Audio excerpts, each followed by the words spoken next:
Praise the Lord.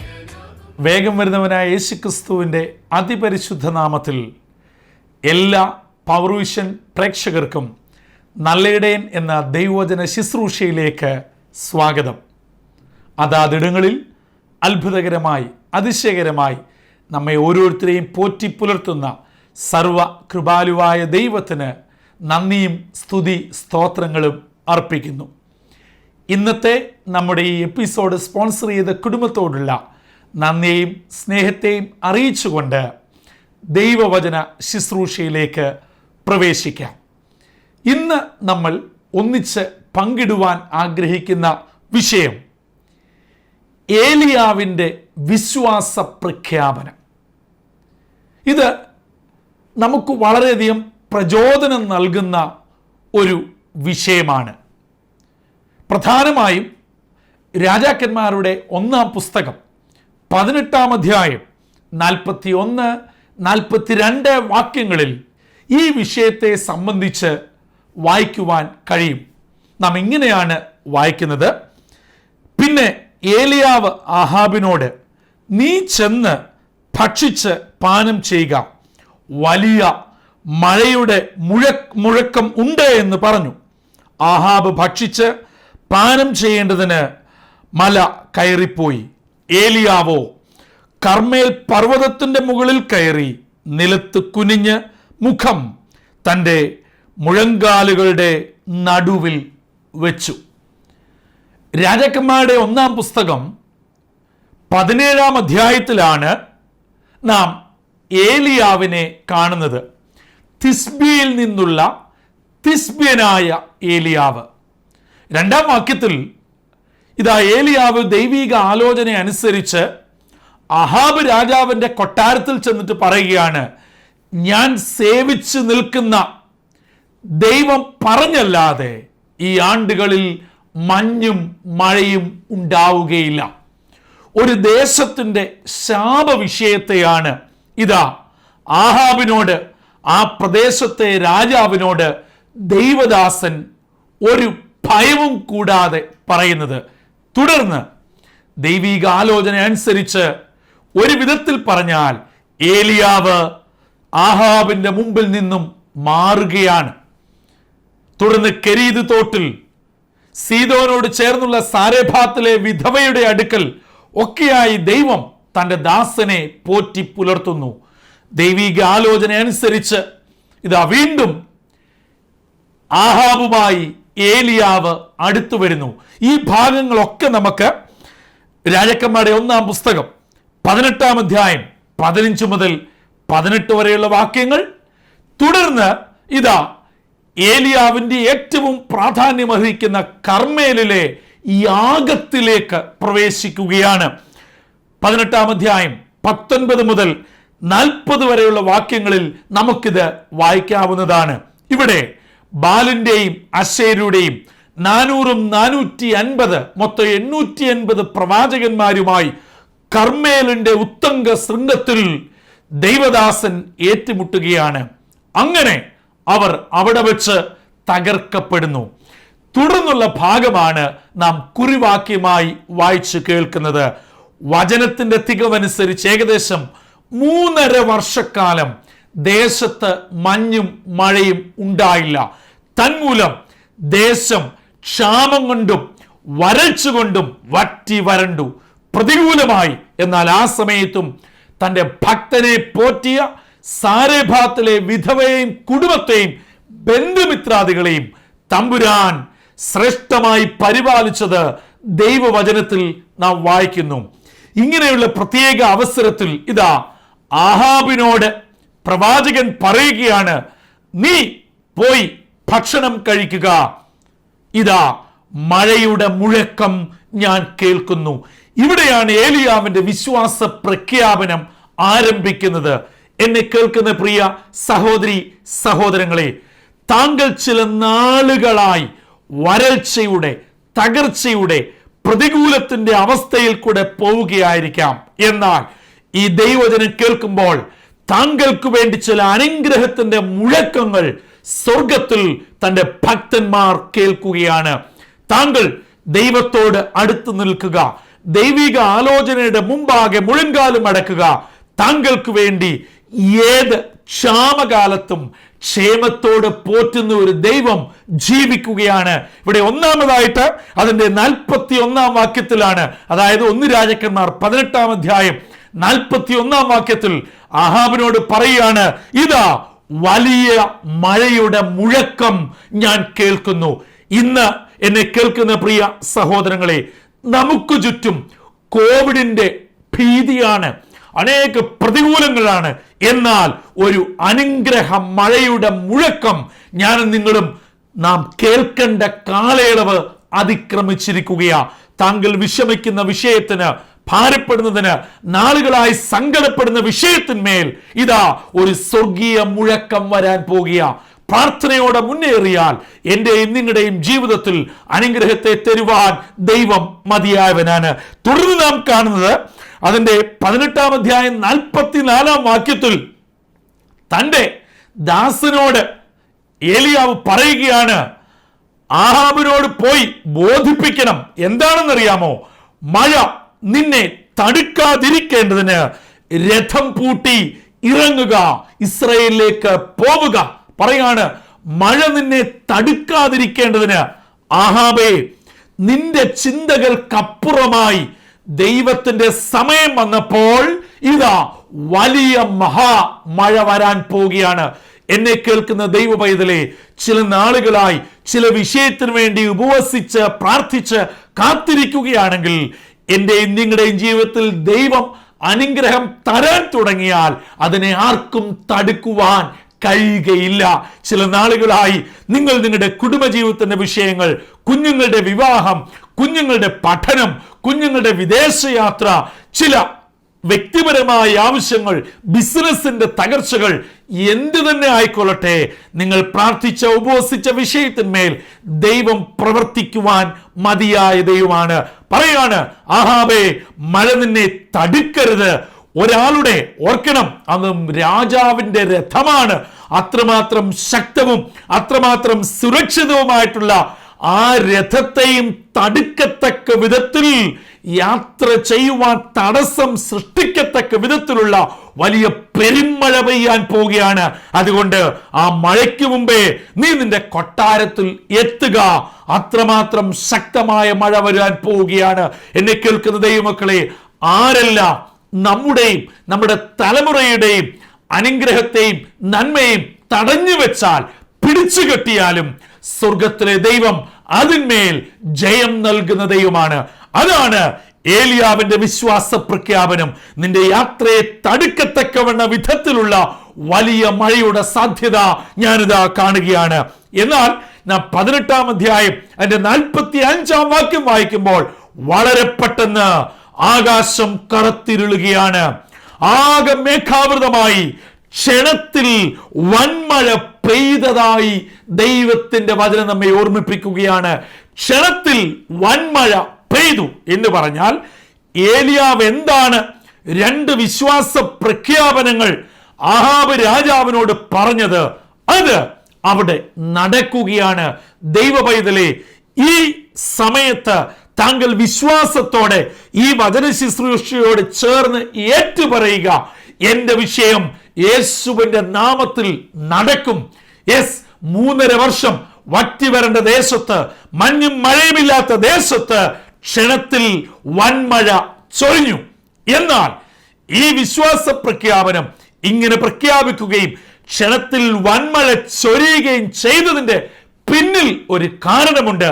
ആ കാരണമാണ് 1 രാജാക്കന്മാർ 18 അധ്യായം 42 വാക്യം.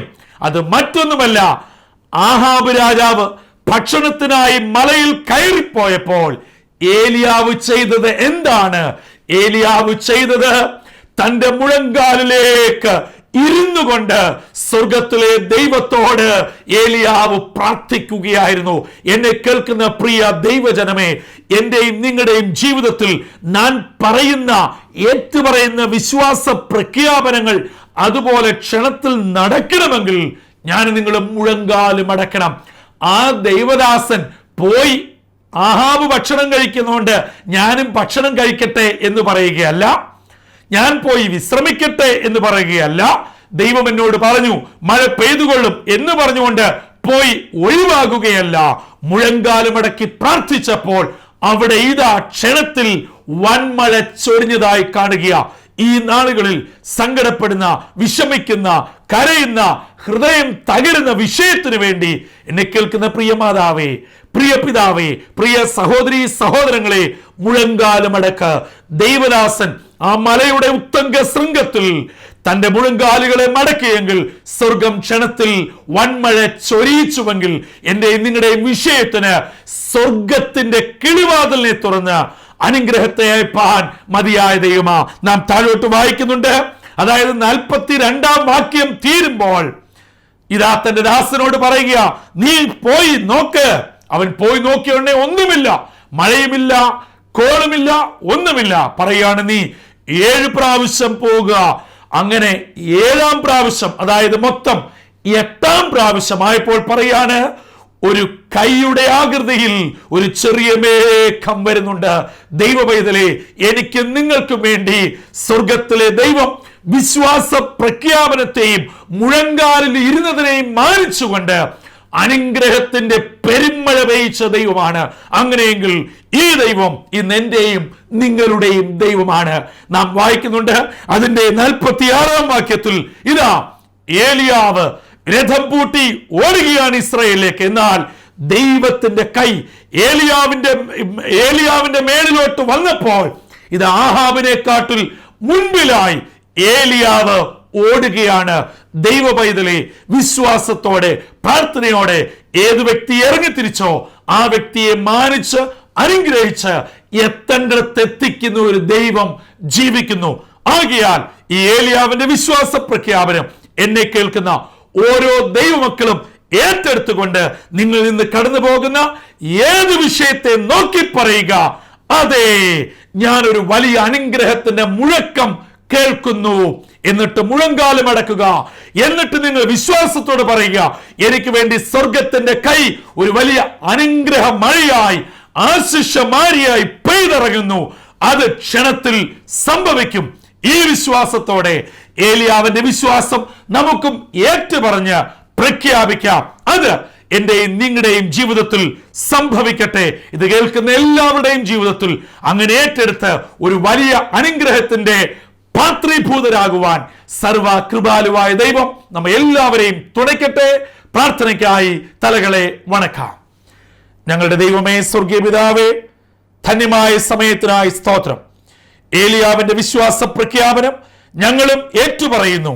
ആ നിലയിൽ ഞങ്ങളുടെ ജീവിതത്തിലും അനുഗ്രഹത്തിന്റെ വൻമഴ പെയ്ത് അങ്ങേക്ക് വേണ്ടി നിലകൊള്ളുവാൻ ഈ നിന്റെ കുഞ്ഞുങ്ങളെ ഉപയോഗിക്കണമെന്ന് യേശു മശിഹായുടെ നാമത്തിൽ അപേക്ഷിക്കുന്നു. കൃപയോട് കേൾക്കുമാറാകണമേ. ആമീൻ, ആമീൻ, ആമീൻ. ഈ വചനങ്ങളാൽ ദൈവം നമ്മെ അനുഗ്രഹിക്കട്ടെ. ഇന്നത്തെ എപ്പിസോഡ് സ്പോൺസർ ചെയ്ത കുടുംബത്തോടുള്ള നന്ദിയെയും സ്നേഹത്തെയും അറിയിക്കുന്നു.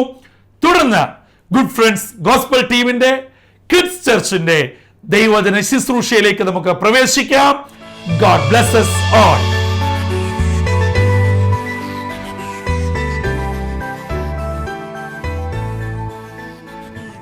Praise the Lord.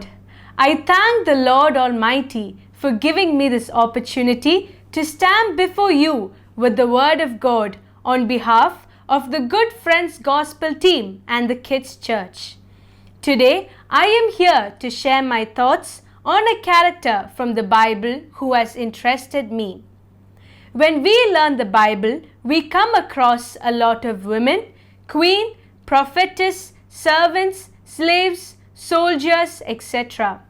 But when we read in depth, we see that there is only one person throughout the Bible who is addressed as a girl, and she is the servant in the house of a commander-in-chief.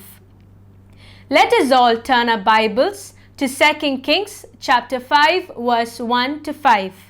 2 Kings chapter 5 verse 1 to 5. Naaman was the commander-in-chief of the king of Aram. At the time of war, God had given victory to Aram against Israel. Radius had gone and taken captive a lot of people as slaves, and in that group, a Jewish girl was also taken along with them. In the Bible, there are no other details given about her, like her parents and family members. When I read from the Bible about this incident, I came to a conclusion that she was almost my age. So this girl influenced me a lot. That is why I have chose to speak about the servant girl for today's devotion. Although there is no other whereabouts or backgrounds other than mentioned in the above passage, her character and behavior is much appreciated. I would like to share with all of you some points that I learned about her.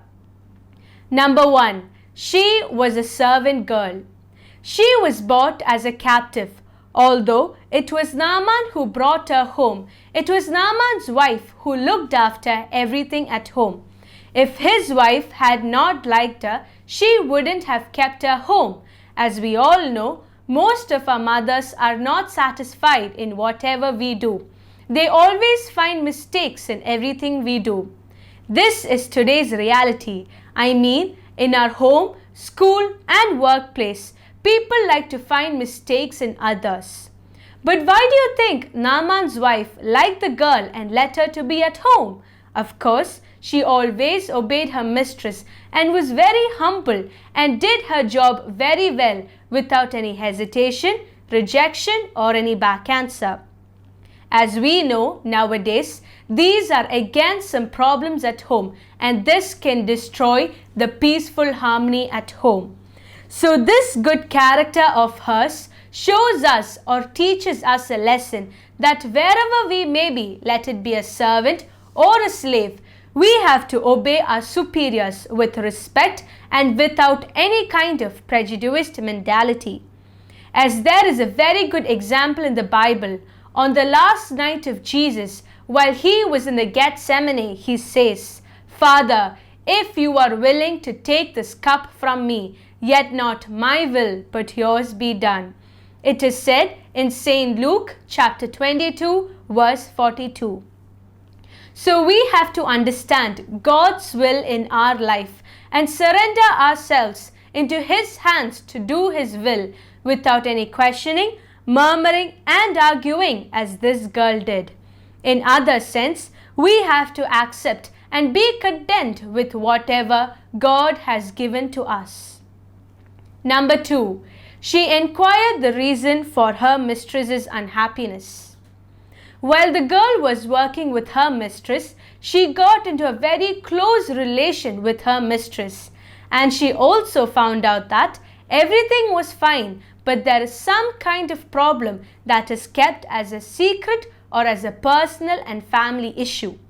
So one day she asked her mistress the reason.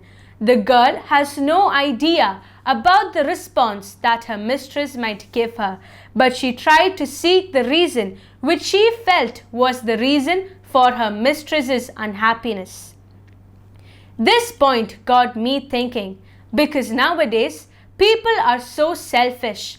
Nobody has even got a minute to spare for someone else's problems or sorrows.